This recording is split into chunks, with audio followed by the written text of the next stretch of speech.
Hello friends, this is a Project Diavel video for the 2013 Ducati Diavel, and this installation video is going to be on the Sargent seat's heated seat. So the seat that I've ordered for my Diavel is the World Sports Performance seat, something like that. You have to look the name up, I'll say what it is. I've got dual heat in mine. See an outlet for the front and an outlet for the back. If only this were just it and you just plugged it in on your bike, wouldn't that be nice? But that's not how these things work. First thing I'll say is, if you don't mind spending the coin, just take the kit down to your Ducati dealer and let him do it, because this is going to be a lot of work. Don't know what they'll actually charge you for it. I guess that's up to each dealer, but I'm just pretty much like everything else here that I can do. I'm going to try and do it. So this is, you got to keep in mind that I'm not a mechanic. This is no warranties expressed or implied here. Do this all on your own risk. But I'm just going to document what it is that I did to install this thing and hopefully get it working on my bike. So you see right here the package kit that comes with it that you have to do the installation with. That's what the original kit packet's going to look like. I've got two of them, so here's one that's unwound. It shows you the controller that you actually have. So this is going to be divided up into a few stages. One stage is going to be to get power to the to these controllers, to the seat. The next phase will be tying into like the turn signal or something that is a wired outlet or a keyed outlet, so it will turn on through an accessory, so it only runs when you turn the bike on. You don't have to worry about it taking your power down. Now the instructions will actually tell you that. It actually outlines what you got to do, and you've got to get power. You got to hook it up through a relay to an accessory, which is what it is that you're doing here. And then finally you got to take the little gizmo and figure out where you're going to hook him up. So I've got some ideas with that, but I'll kind of break these down into what it was I'm going to do. Initially, what it looks like I'm using so far, you're going to have an Allen wrench. I'm not sure size. I think it's bigger than a 4, but it may be a 4mm. And you'll take the screws off to remove the cover off of the back of the bike. So there's the bike, and here's the cover right here, and you'll remove these screws, 1, 2, 3, 4, 5, and 6, and then when you take the screws out, you'll take that cover off and expose the underneath. And it's underneath there that will hook into power. We'll tie into the rear lights, and then we'll put all this stuff underneath in here, and then put it all the way under the cover when we're done. So that's the goal. That's the idea. Let's go back to what it is that I went and got ahead of time here. Trying to think this thing through. Flashlight's always handy. They include one in here, so I'll just use the flashlight that they gave us. You got to put a battery in it.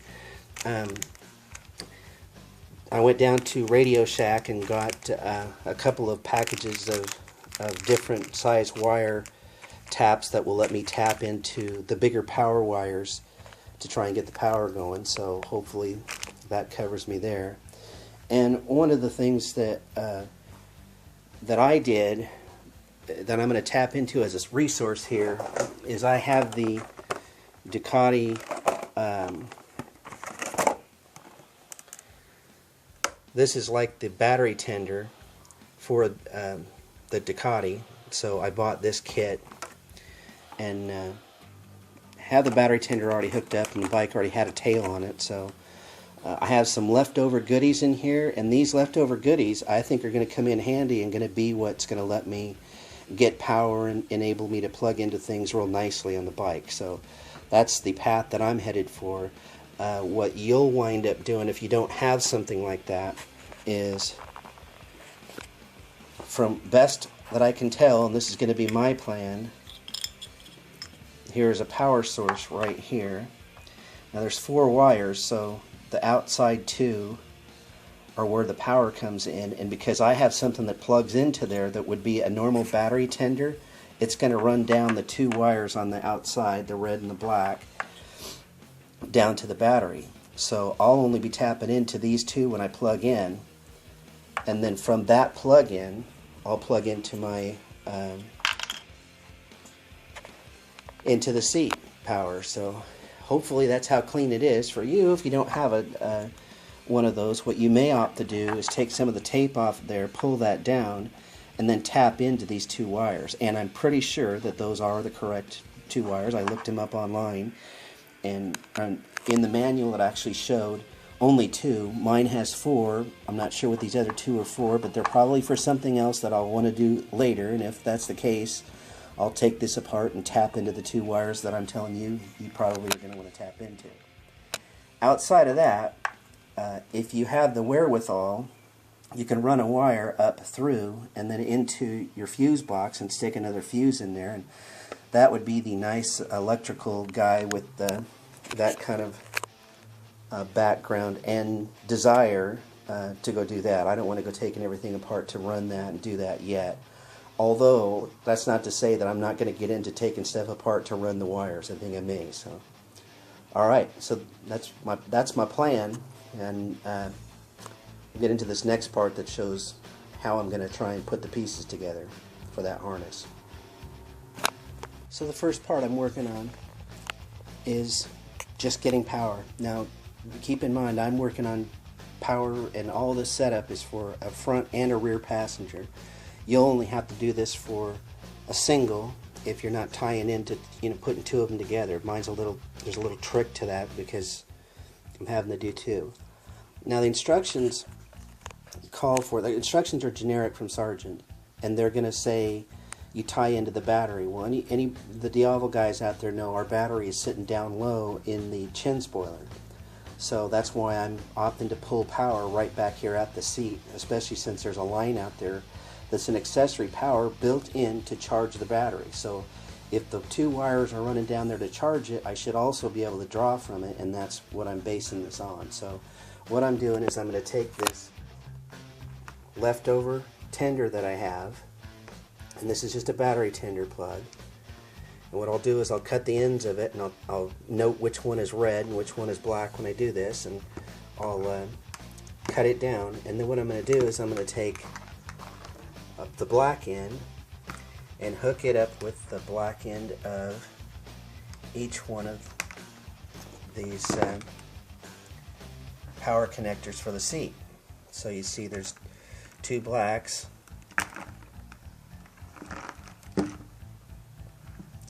I have to put these 2 blacks together and then tie them into the black tail that I'm going to snip, and then I'm going to take the 2 reds and tie those together and put them into the red one. I'm going to do that with these Radio Shack clips that I got. They didn't have one for 3 when I was there. I don't know what the deal is. They don't carry that kind of stuff. But so what I'll do is I'll use 2 of them, and I'll put one on one part of the wire, one on the other part, and then I'll crimp them together. And when all is said and done, I'll have my blacks together and my reds together with a tail that comes out here that then goes into my plug-in. So that's my power plan, and I'll execute and then come back and show you what that part looks like. The finished harness then looks like this. I used some wire ties down to put it all together once I got it bundled up doing what I wanted it to do. These are the relays. They're all put together. I have my 2 power leads now. And then I have my battery tender plug in, so that'll go in for my power. And then my 2 out wires. These will then tie into the rear turn signals with these clips that Sargent provides. So that's how that power harness is going to go in there. Get all that stuff plugged in to where it's got to go. I should be able to plug those two things into the seat, and then be able to, at least for a test, put the controllers on them and make sure that the heat's working like it's supposed to. So I did have some added tools to do this part. By the way, I used the 14 gauge wire clips from Radio Shack. Those are right there. The size-wise, that's what worked for what I was doing. The wire ties that they give you from Sargent, nice idea. I just like big ones, so I have big wire ties that I got, and then I just clip them down short.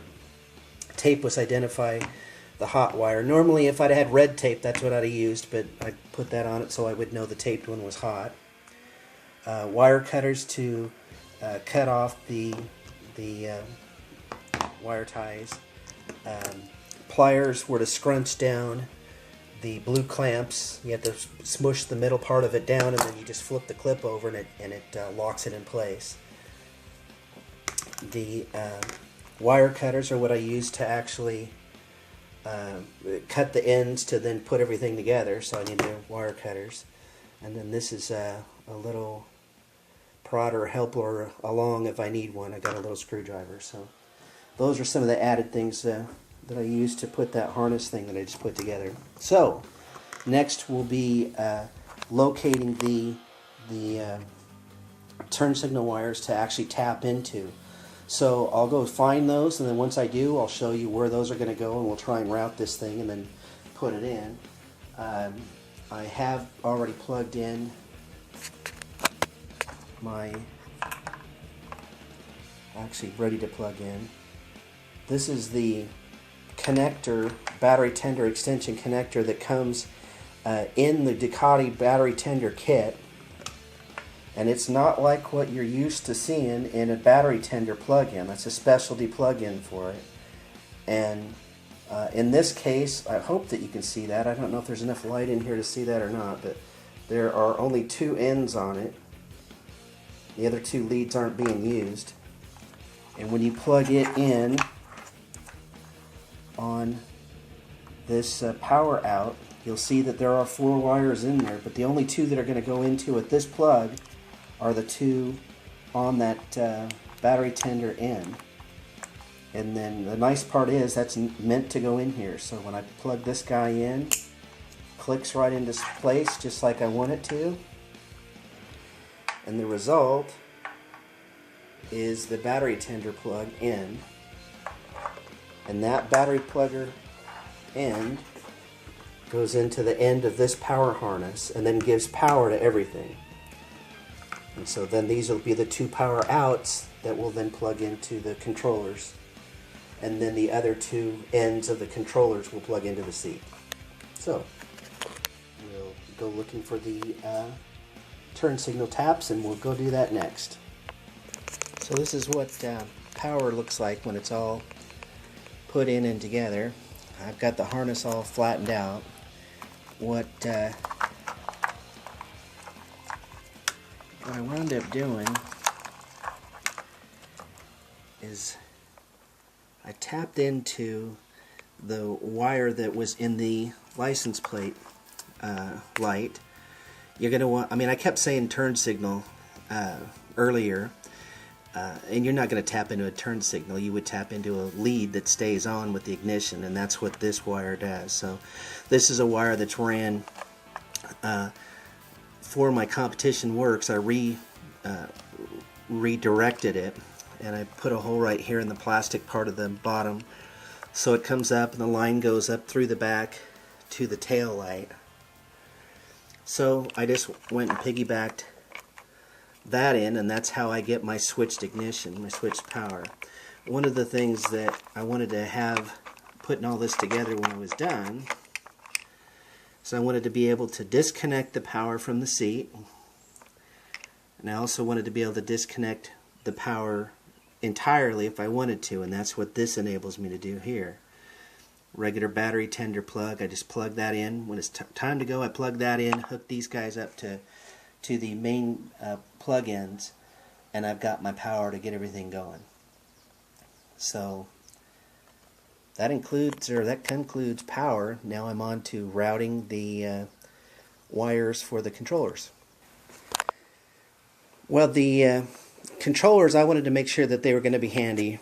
Remember, I'm dealing with two, the one for the front and one for the passenger. So it's not like I was going to mount them. You can get creative, mount them where you want. You could mount them on your frame rail if you want. You could mount them in your, the back here by the seat area. I wanted them where I would normally find my controls, and that would be up front. So I took the skin off. That was a lot of fun. I didn't even disconnect the top thing here. I wound up actually, the hardest part about taking the skin off the tank is getting under here and getting the screws out that hold on the tank right in these two spots. And I was able to lift that up and get them out with an Allen without having to disconnect my panel. So that actually worked out okay. I mean, I didn't have a choice. I couldn't get in there and get the thing unplugged. I was using General Lee's instructions, and by the way, he does awesome videos, and it was real helpful to get to that part of it. But once I got to this and was trying to unplug it, I tried for maybe 5 or 10 minutes and couldn't unplug the thing. So another good reason to have Ducati do your installation for you. But I figured it out. I got it off. So, and then here's the end result. I want to put these controllers on the inside of the tank cover, so I taped them down with Gorilla Tape on both sides, and I've got them mounted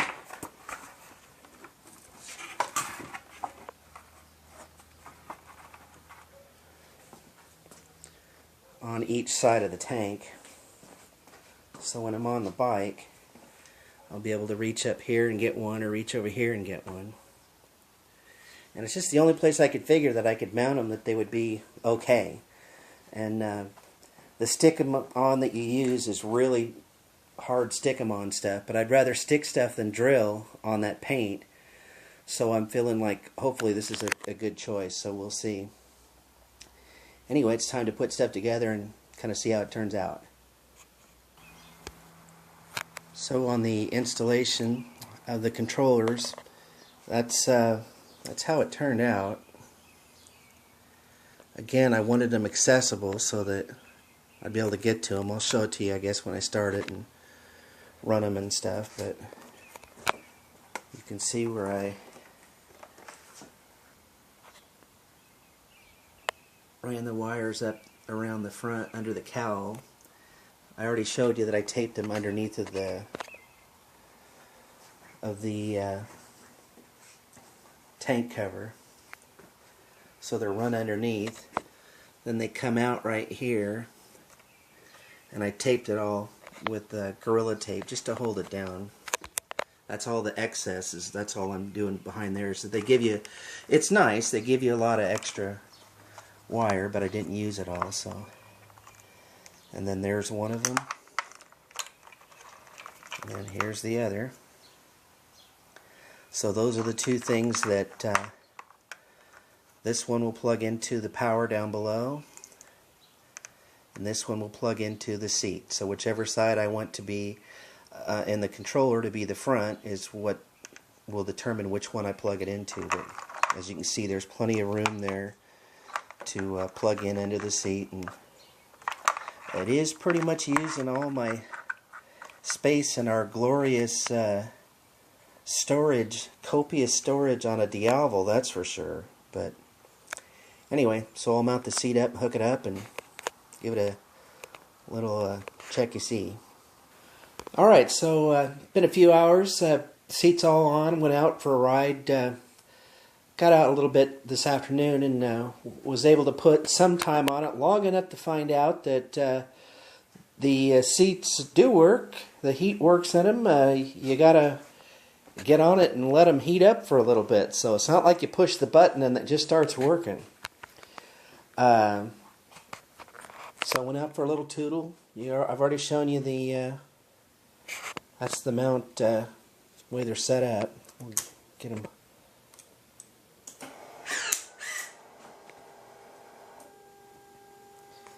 Alright, so the lights turn on.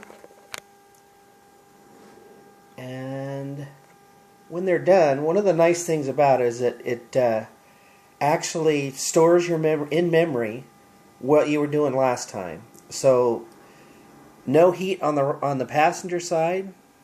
You don't see any red gauge there. But on the driver's side, there is heat.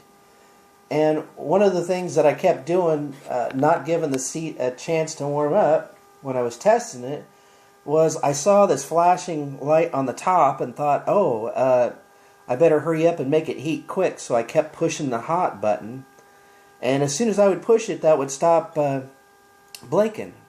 Well, what that blinking tells you is that it's in quick heat mode.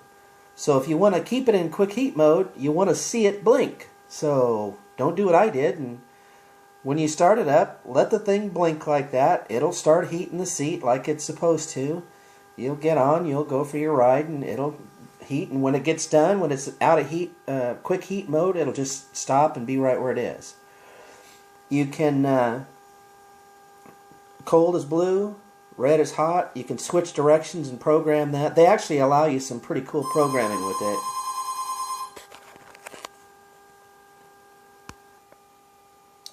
And maybe next time I'll remember to shut the phone off before I come out here in the garage again and have it irritate me.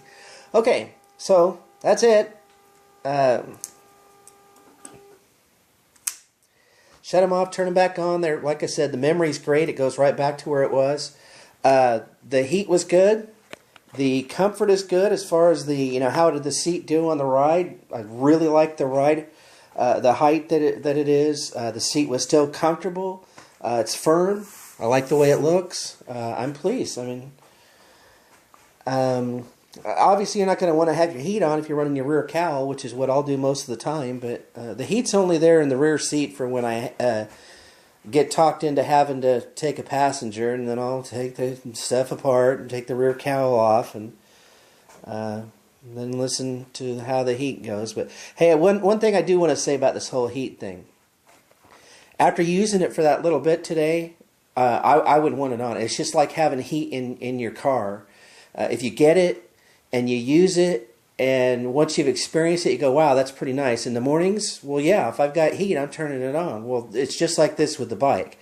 It will be on most of the time. And obviously when I get hot, I'll turn it off. But outside of that, that heat's going to be on. It warms you up. It feels nice. You get used to that when it's just a little bit on the cool side, and it's great. So, okay, well, that's it. It's buttoned up, and that's how it turned out. I know there's going to be haters on this whole, why did you put your controls on the tank?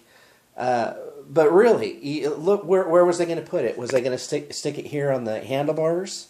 That would have looked dorky. I don't want to dork up my handlebars any more than they already are. And you're just so limited to where you're going to put it. You're not going to put it down here. I'm not going to set it on my Ducati frame. So you got to pick your poison, figure out where you're going to do it. At least with two, I was able to make it symmetrical this way. I don't know what you do when you do one. I don't know where you put it, right here in your gas thing, and no, that ain't going to work. Right here, I don't know. Have fun with that. You guys will figure your own setup out, but that's it for heat for the Sargent seat. Thanks, guys. Stay tuned for other videos. Oh, and subscribe, too, if you haven't done it. All right, thanks. Bye.